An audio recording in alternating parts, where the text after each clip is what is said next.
I walked down the dark alley, my heart racing. I checked my bag to make sure the memory chip was still there. I had stolen it just a few hours ago. In this future world, memories could be bought and sold, and I was a memory thief. My name is Mara. I lived in a city where people traded memories like they used to trade money. Rich people bought happy memories to relive them, and poor people sold their sad memories to forget them. I was somewhere in the middle, making a living by stealing and selling memories. Tonight, I stole a memory chip from a wealthy man named Mr. Holden. He was a powerful businessman, and I knew this chip must be valuable. I found a quiet spot in an abandoned building and plugged the chip into my memory reader. The device looked like a small tablet with a screen and a pair of headphones. I put on the headphones and closed my eyes. I felt the rush as the memory began to play in my mind. I saw Mr. Holden in a large, fancy office. He was talking to another man. They were discussing a plan. I listened carefully. "We will release the virus next week," said the other man. "It will spread quickly, and then we can sell the cure at a high price. We will be rich beyond our wildest dreams." My heart skipped a beat. This wasn't just any memory. It was a plan to release a deadly virus and then sell the cure to make money. I pulled off the headphones and sat in shock. If this memory was real, it meant that Mr. Holden and his partner were planning something terrible. They were going to put millions of lives at risk for profit. I knew I had to make a decision. I could sell this memory for a lot of money, enough to live comfortably for the rest of my life. But if I did that, I would be no better than Mr. Holden. I would be helping to cover up a crime. I stood up and paced back and forth. I needed to think. I could go to the authorities, but what if they didn't believe me? What if they thought I was making it up?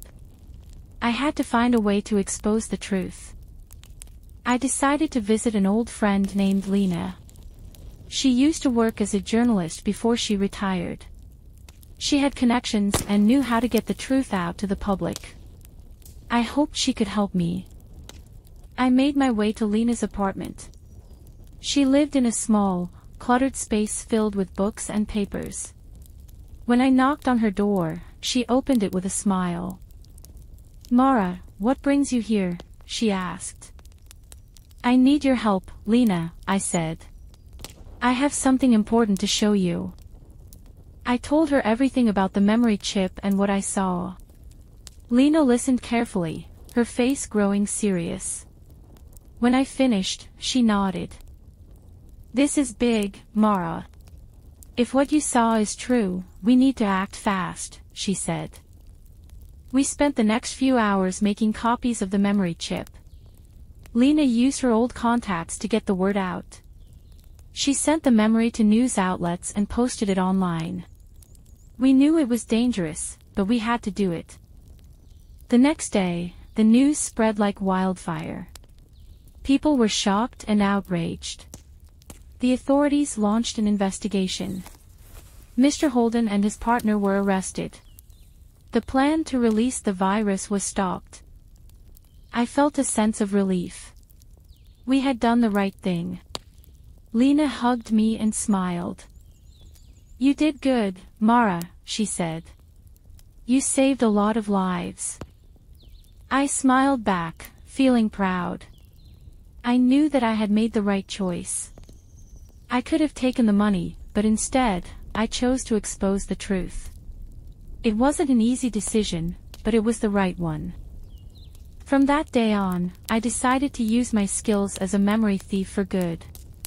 I would find and expose the secrets that people tried to hide. I would be a force for justice in a world where memories could be bought and sold. I walked away from Lena's apartment with a new sense of purpose. The future was uncertain, but I knew I had made a difference. And that was enough for me.